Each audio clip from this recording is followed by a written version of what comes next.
Hello and welcome to the second episode of Verbal Money. We decided it was a good idea to bring it back now. Obviously, a big main event for UK MMA on this past weekend in the UFC, and there's a lot of talking points this week to talk about. So I'm joined by Jamie.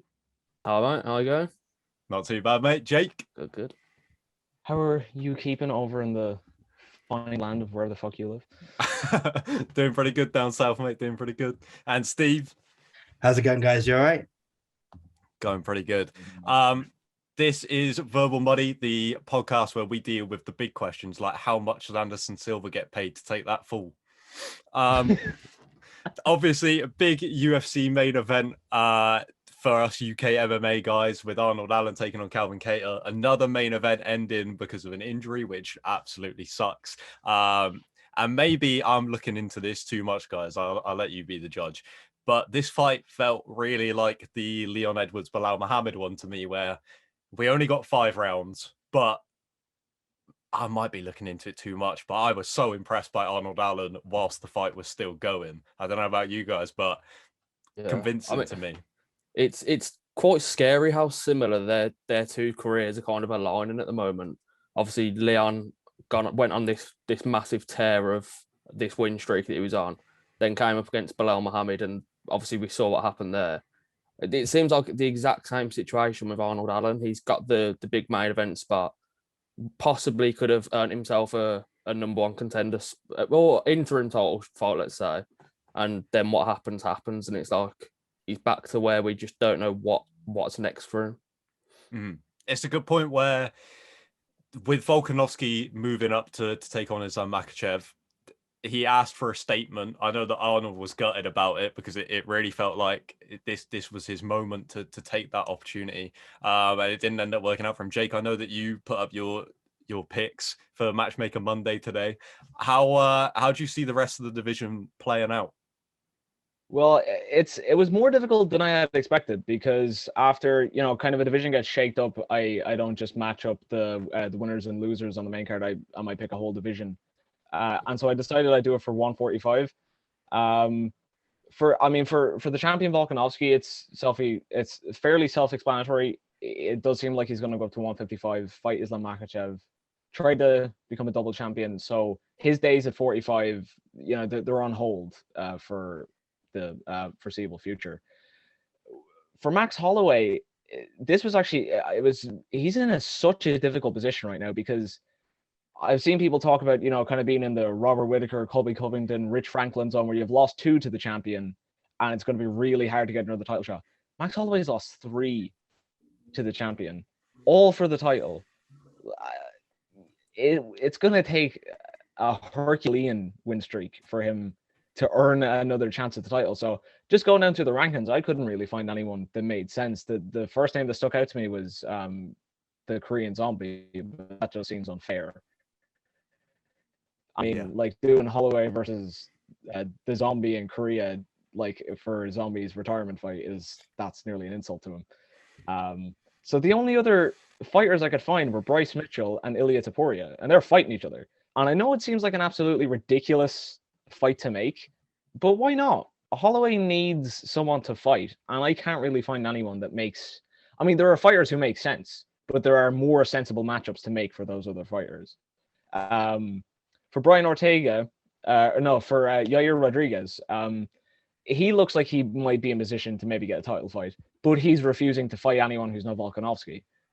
Seeing that Rodriguez is 1-1 in his last 2, and he's only fought 2 times in the last 3 years, not very likely to happen there. So, I can't even remember who I picked for Roger. I think Movsar Evloev is who I said because, is that who I said? I'm not. Yeah, I mean, I'll go with it now.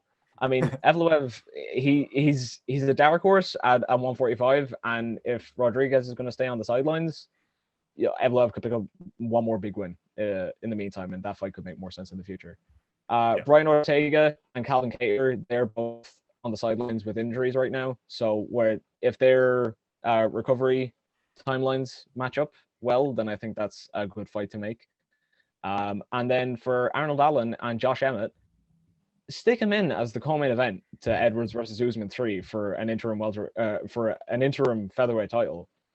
That's a hell of a fight right there, and it's deserving for Josh Emmett. All right, like I know a lot of people didn't give him the decision against Cater. I didn't give him the decision against Cater, and he's getting a lot of hate because of that. But you know, he's won a couple in a row. He's only ever lost 2 fights. One of them was a kind of illegal knee against Jeremy Stevens. Let's not kid ourselves. And another one was, I think, back at lightweight about 5 or 6 years ago. So yeah, I why not? Allen has definitely earned his stripes as a contender. He's gone from dark horse to fully fledged title contender now at this point, even if the win against Cater did kind of come on a technicality. So why not? No, I completely agree with you. Steve, what else stood out to you from the card? There wasn't a whole lot of talking points to come out of it. There's not a lot. No, yeah. There's not a lot, but the one thing that stands out is that Trayshawn Gore finish, and really the visual of, I blank on his opponent's name already, but the guy who got choked out, his head like walloping back against the mat. That visual was crazy. So when I remember this card, I'm gonna remember, unfortunately, Calvin Cater's injury, but then what that means for Arnold Allen, and probably that finish. Yeah.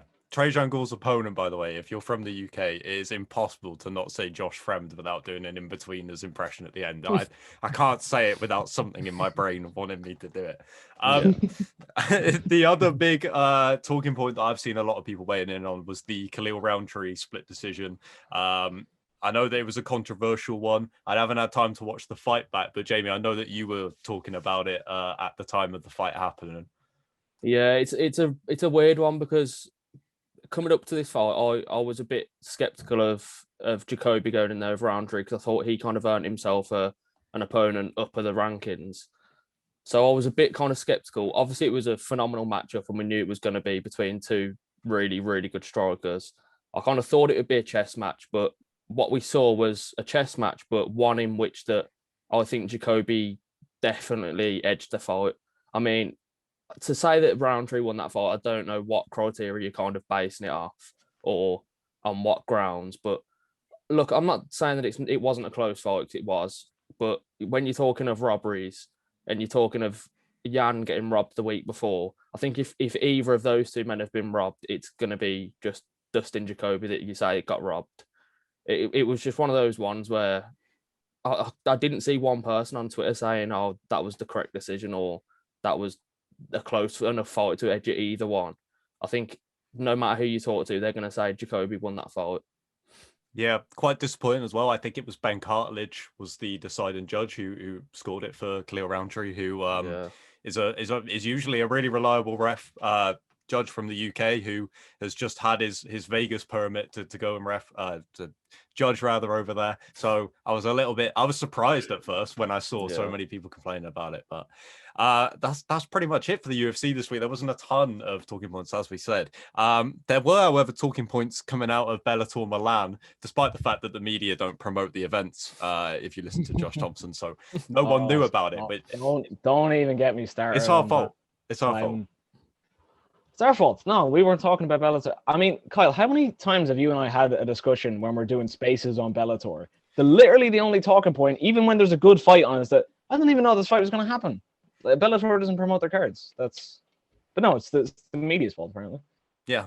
No, I only knew about this event, because of that. Because then I was like, oh, when's Bellator's next event? Oh, it's tonight. Crazy.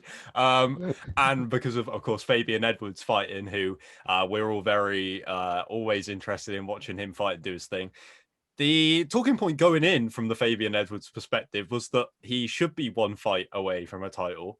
And then when he was matched with Charlie Ward, it was like, well, does this actually do anything for his title aspirations? But of course, he picked up a convincing decision win. And to be fair, I have seen quite a few signs that point towards he will get that shot, despite the fact that Charlie Ward is not a top-ranked opponent for him to face. I don't know where you guys lie on that, but it did seem like a bit of a strange one going into the fight.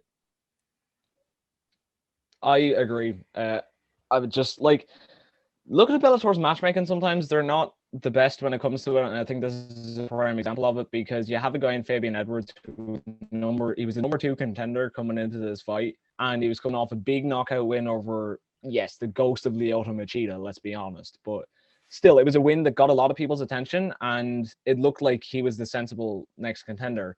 So instead of going back to England with him and having him fight either Mousasi or Eblin, they throw him with Charlie Ward. Now, I have all the time in the world for Charlie Ward. He's a fellow Irishman, so I kind of have to be on his side. But there's just no need for these kind of fights. Do you know what I mean? Like, there's no real logical reason. Like, yes, it looks better for Edwards now on paper. He's won 2 straight, and he is probably not going to move up in the rankings after it. But it looks better, and it's to get some ring time for him and whatever. But I don't know. It's not the wisest decision from Bellator. Yeah, it seemed strange. It felt strange when it happened. But I have seen some posts from Bellator where they seem to kind of suggest that Fabian Edwards would be next in line. So I suppose that's the biggest takeaway from the card. Steve, was there anything that caught your eye from the Bellator event, if you were able to find out about it despite the media not promoting it? To be fair, I did only see the main event after that, and Mansour Banawai is a hell of a signing for that organization. He's been out for a little while, of course, but he's back, and he's going to be a real player in that lightweight division, 100%. He's a dangerous fight for Patricky. Yeah, shout out to our man Hinks, because if we hadn't have mentioned his name, I think he would have shut the podcast down. We got to talk about the reason that we're all here, the thing that gets us all excited. Jamie, how did the bets go?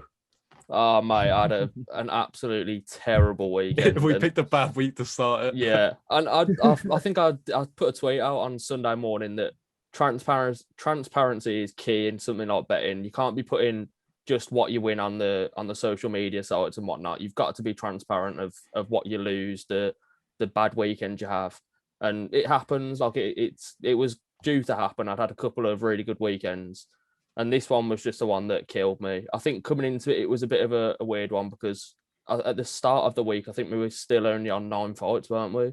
For the UFC, there was only 9 fights scheduled. So yeah. From there, I was a bit skeptical. But then obviously we got a couple of late opponents in Carlos Mota, who I'm disappointed he couldn't pick up the win. He had to go through hell and back to get his UFC opportunity. And from what notice he had for that fight, he didn't look out of place whatsoever. So I'm excited to see what's next for him.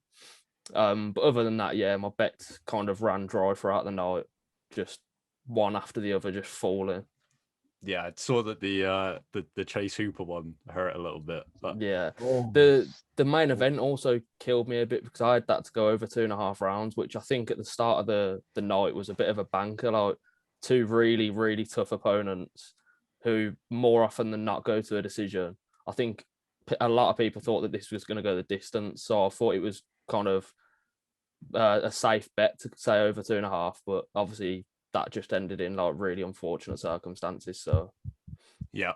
We got to talk about some news headlines from the week. One of the things that I wasn't sure whether we were going to talk about, funny story, I was out on Saturday night, so I didn't get to watch the UFC live, but I was checking my phone to see when I would get Bleacher Report notifications about the main event, because I knew it was a bit of an earlier start time, and they decided not to send notifications about the UFC because of Jake Paul's fight. So those are the only notifications I got for the whole night. I didn't get to find out about Arnold Allen until the morning after. Did any of you guys watch the fight in full, or have we only seen highlights?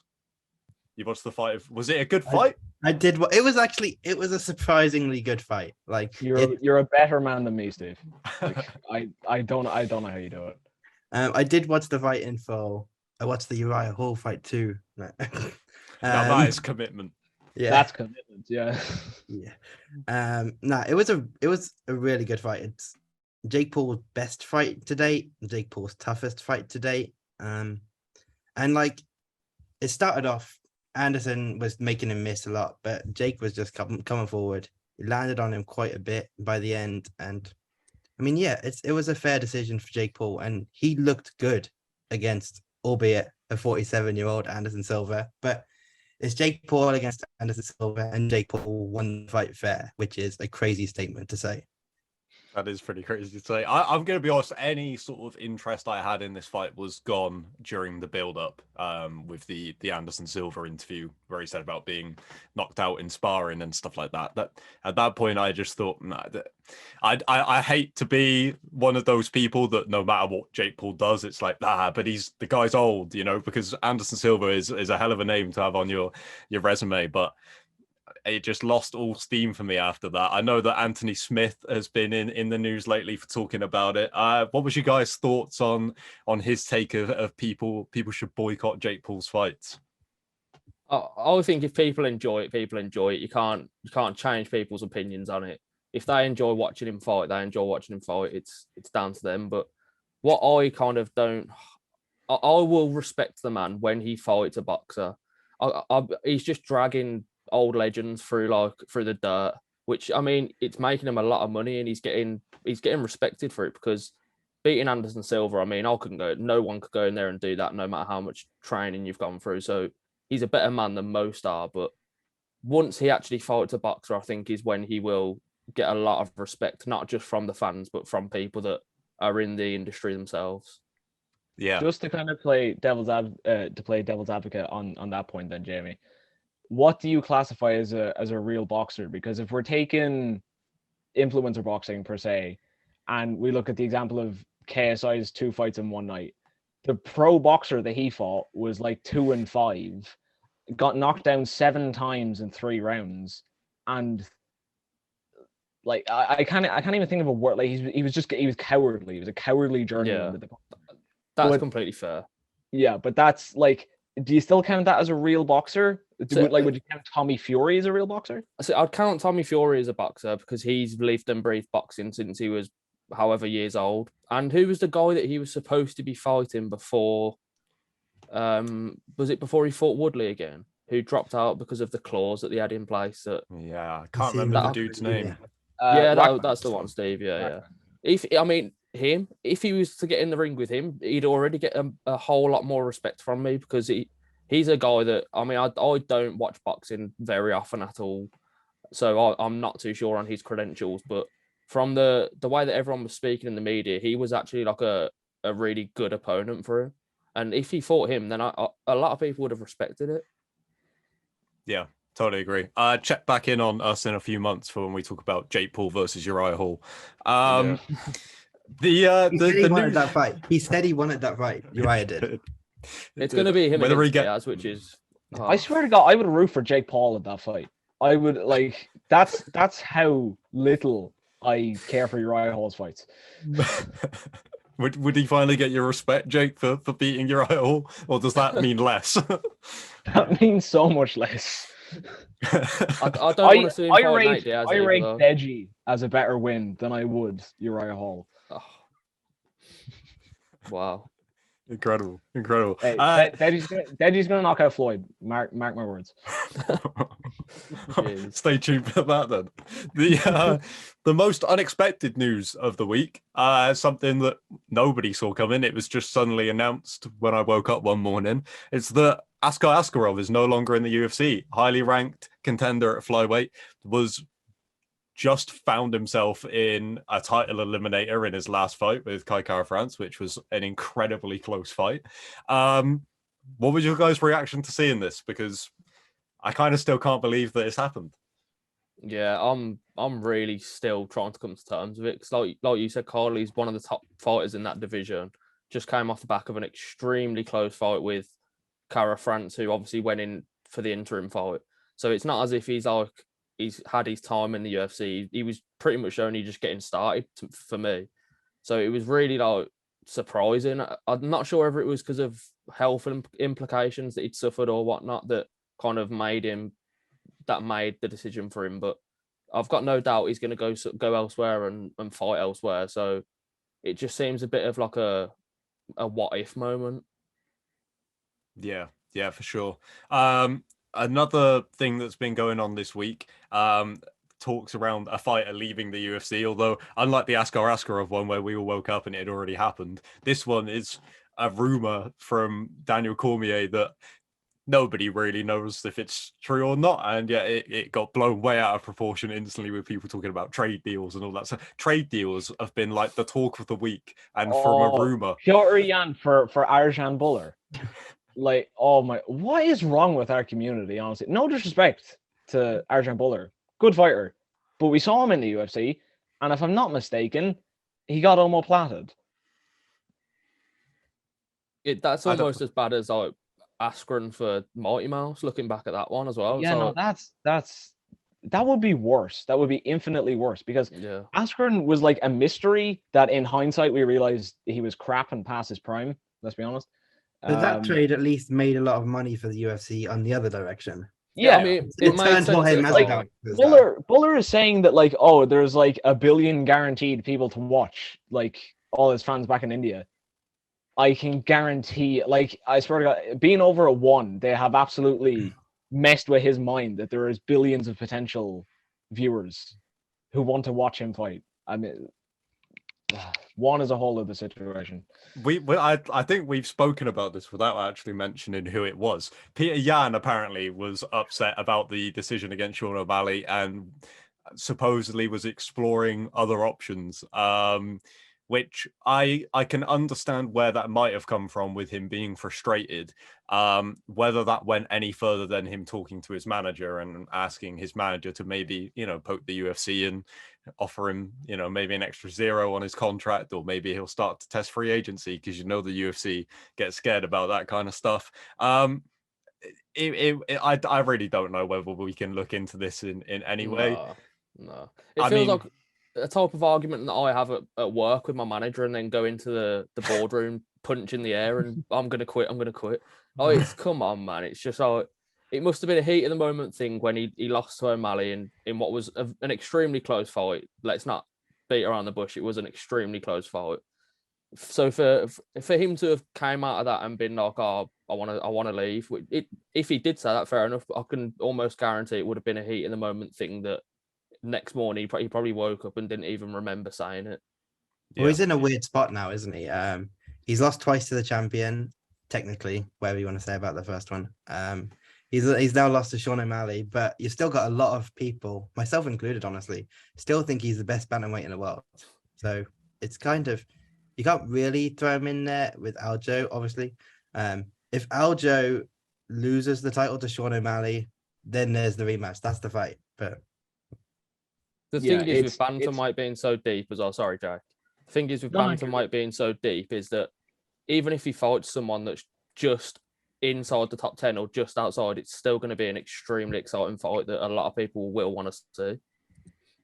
Yeah, it's not impossible for him to get a title shot again either, because like Steve was saying there, he lost the first fight to Aljo on a DQ. So in a lot of people's heads, it's 1-1, or it possibly even 2-0 to Yan, depending on how you score that second fight. So it's not impossible. And he's a big fan favorite.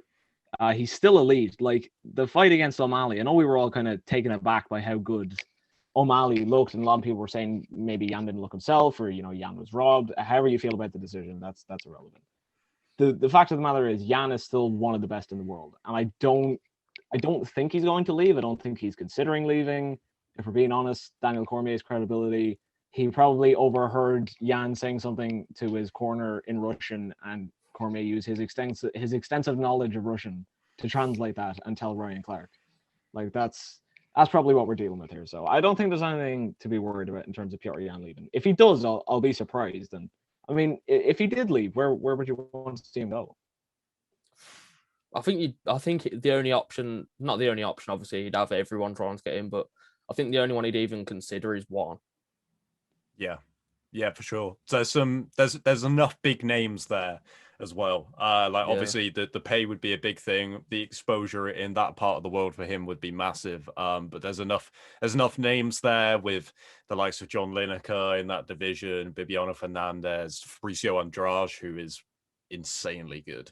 So there's some good fights there for him. I think that would be the only option if we ever get serious. Whilst we haven't actually had a cross promotion trade take place this week, we did have a cross promotion event announced for New Year's Eve. Bellator and Ryzen are doing their thing together again. What have you guys made of the Bellator Ryzen collaborations that they've done over the years? And what was your reaction to this announcement? They've been pretty good so far as I can remember them. It's been a while. I mean, I know Horiguchi's been fighting back and forth for a while. Also, Horiguchi representing Bellator. I'm so confused. Yeah, that was weird to me. Yeah, no, like that's he's baffling. he's the current Ryzen champion fighting against Ryzen fighters, representing Bellator. He's not even defending the title. Oh, it's insane. Would it not have made sense to just do like a rematch between Pettis and Horiguchi or whatever? Or no, did they have a Grand Prix going on right now? So they probably can't do that. Well, that explains it then. Never mind, guys. We've cracked the case. I think we are going to start seeing a lot more of these cross promotional events. I mean, PFL are obviously doing something next year with the Supercard League, whatever, or something like that, whatever it is, which I think it will probably be majority PFL against Bellator, because they're the two that really like the idea of doing these cross promotional fights. So I think we are going to see it a lot more next year.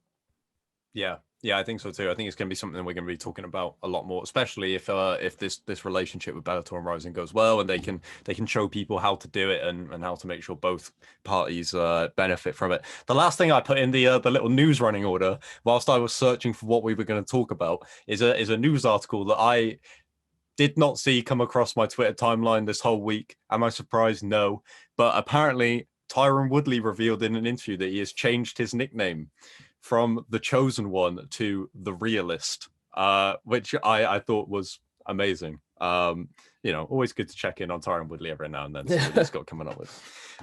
We got to talk about this week's fight. Where did it all go wrong for Tyron Woodley? Jake Paul cracking him. That's where it went wrong.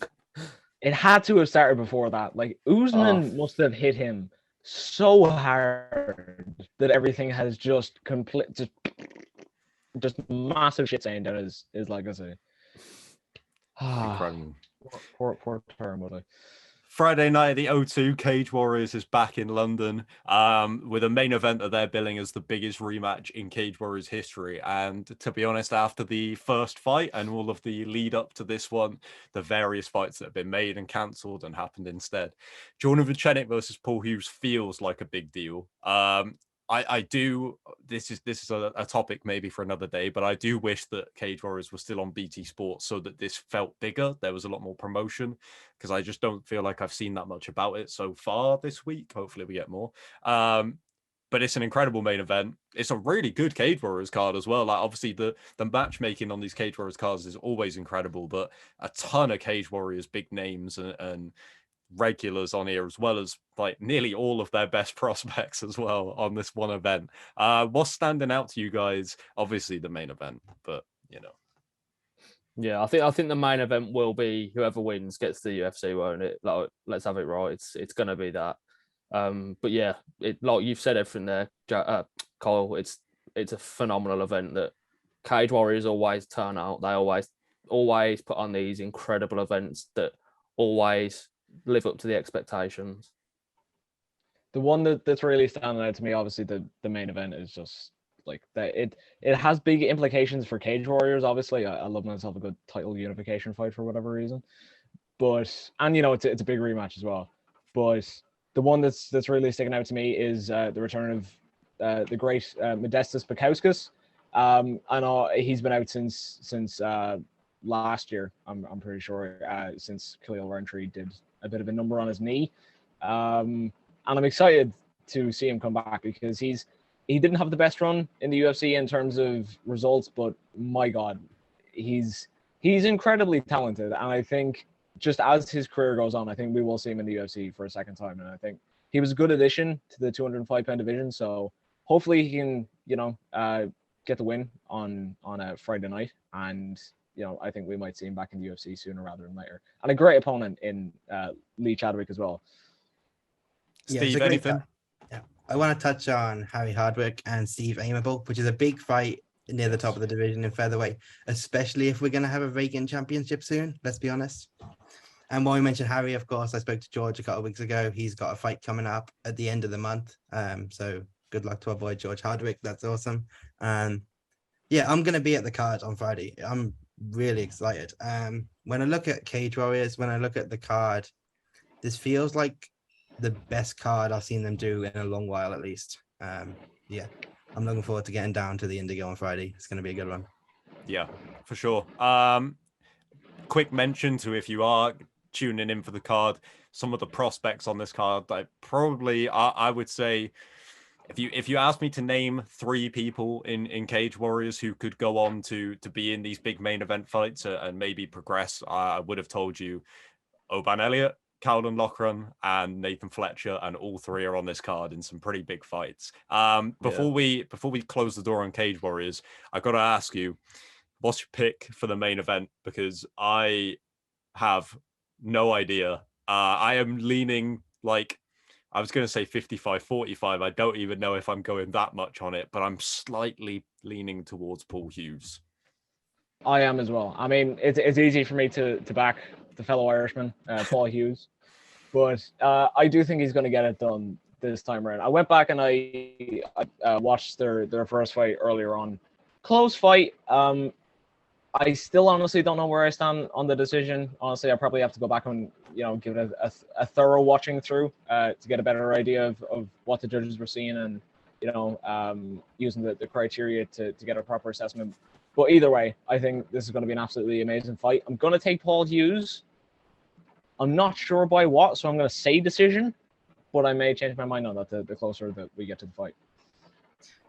Yeah, I'm with you both on that one. I think Paul Hughes will get it done, but like you said, super close fight. I still need to go back and rewatch the first fight, but at the minute, and it could change, I'm taking Paul Hughes as well. Probably decision. Well, I'm going to play devil's advocate, then I'm going to go with Jordan. Why not? But yeah, there's no doubt it's going to be another rise a close fight. Yeah. And then, of course, the day after, we've got a UFC card originally supposed to be headlined by Bryce Mitchell and his fight with Movsar Evloev. Change of main event. Rest of the card doesn't feel amazingly strong to back up the changing of the main event. I think that a lot of people would have been very excited for Bryce Mitchell and Evloev. Absolute grappling clinic in that fight, but it hasn't happened. What are you guys' thoughts on the strength of this card without those 2 guys on there? Evloev, very exciting prospect who I feel like we've still got a lot to see from his game, and Bryce Mitchell, controversial character at this point in the UFC. So without both of them on the card, what's screaming out to you? I don't like writing off these little cards that kind of go under the radar, because they're always the ones that end up being really good cards. And the last 2 women's main events that we've had, obviously we had one a couple of weeks ago, Grasso versus Araujo, and then the week before that was Dern against Yan Jiaonan, which I think those 2 fights were both really, really fun fights. So I'm not writing it off. I'm actually quietly excited about it. Yeah, I honestly can't even tell you who's on the rest of the card besides the main event. I think the main event it will be a good fight. I do like Marina Rodriguez. I feel like she should probably be fighting for a title by now, but we do have these. It was kind of a last minute main event, and there were 2 people who wanted to fight. I'm having a look at the card now. Neil Magny and D-Rod. I love watching D-Rod. He's so exciting. Whether or not you wanted to give him the decision against the Leech a couple of weeks ago, that's up for debate. But still exciting, and Neil Magny is Neil Magny. We also get to see Charlton Almeida return as well. So yeah, that's going to be big. Why is this guy just not at heavyweight now? Like why is he not? Yeah. Why do they keep putting him at 220? All right, just make it a heavyweight fight, please. I don't understand catchweights that are already in a weight class. So just make it that. All right. Does it have it listed as a catchweight? Does it? Yeah, it's a 220-pound catchweight. Oh, that's very strange. Tapology still has it as a heavyweight, but I don't know. Tapology has it right. Listen to Tapology. The big thing for me on this card, the thing that I'm going to be checking up on is there's two flyweights in particular that are competing on this card that I'm very excited for. Obviously Tagia, who everyone is high on, but also the return of Violent Money's own Jake Hadley, who was unsuccessful in his UFC debut, but I can't see a way that this guy isn't top 15 at some point in the near future. So I'm very excited to see his second outing in the UFC. What else on this card is standing out? You've got Mark Madsen, former Cage Warriors fighter as well, coming up. A weird heavyweight fight between Josh Parisian and Chase Sherman, which doesn't feel like it belongs, but... Miranda Maverick is back too. She's always someone that's shown potential. She kind of got screwed by that Macy Barber fight and then got Erin Blanchfield straight off the back of that, but she's coming off a win again, and I'm looking forward to seeing her in against Shayna Young, who is an opponent who she should beat, let's be honest. Yeah, I believe she beat her when they were both in Invicta a few years ago. So I would imagine pretty big favorite going into that one.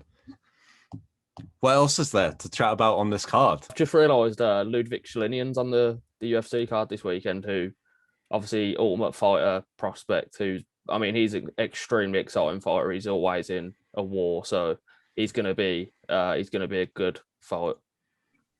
Yeah. I was a fan of him on the Ultimate Fighter, and then obviously he took that late notice fight against Jack Shaw, which I think was his last one.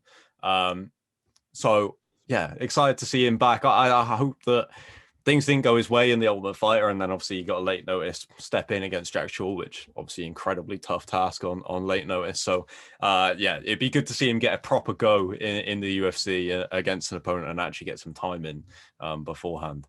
The final segment before we wrap this up is called Living the Dream. Now, let me pitch something to you guys real quick. Every single episode, I'm going to give you some sort of topic to do with being a fighter. You can approach this in two ways. You can either approach it as everyone's seen them, the build your dream fighter, and they say striking and grappling. You pick one from somebody. You can do it like that if you want and build what you think would be the best fighter on planet Earth, or you can just do it as something that you think would be a good combination. I'll leave it up to you. But it only seems right to start with martial arts background. So if you're building a dream fighter, what is their martial arts background that they've been doing since they're a child? I'm going to open this up so I can give you guys a second to think. I feel like there's an obvious answer, but I'm not building the best fighter in the world. I'm building a fighter that I want to watch. So I'm going to go with Muay Thai. It's my favorite of the individual sports to watch. If you strip them all away from MMA and just they all had to be separate, I would probably watch Muay Thai the most. And I'm going to open it up to you guys. Jamie, if you want to go first. Yeah, so obviously the obvious pick would be wrestling. But before you actually said yours, Kyle, I was in my head thinking, well, my favourite style in each individual is Muay Thai.